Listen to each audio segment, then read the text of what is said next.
Koresvart on tegutsenud umbes, kui ma täpselt mäletan, kuskil 10 aastat.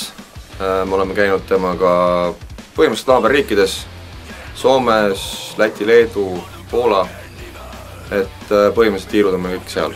Ja nüüd edaspidi on meil plaanis teha pikemad tuurid juba, millega juba läbirääkimised käivad.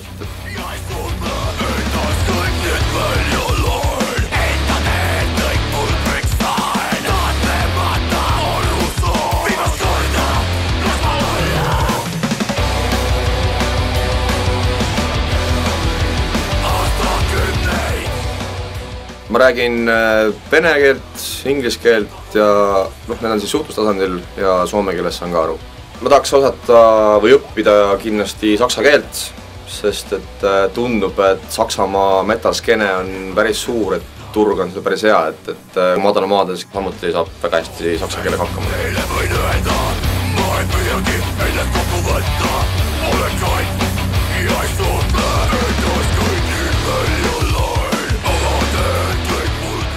Ma väga ei kujutaks ette, kui ma peaks minema ainult eesti keelega välismaale näiteks kontserte andma, et andmisega saaks kindlasti hakkama, aga võib-olla see asjaajamine, mis seal kõik selle kontserdi juures on, et see jääks kindlasti tegemata, et just lavaehitus, igasuguste diilide tegemine, kogu see logistika, mis seal juures on, et ainult eesti keele kindlasti seal hakkama ei saaks, et inglise keele oskus on tänapäeval vähemalt on kindlasti väga oluline, kui sa sellise asjaga tegeleda tahad.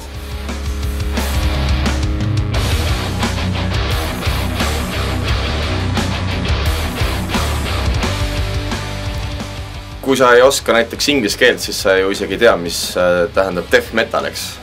Ja sõnade kirjutamisest ei saa ammugi rääkida, sest Koresvardi tekstid on nii inglise keeles kui eesti keeles.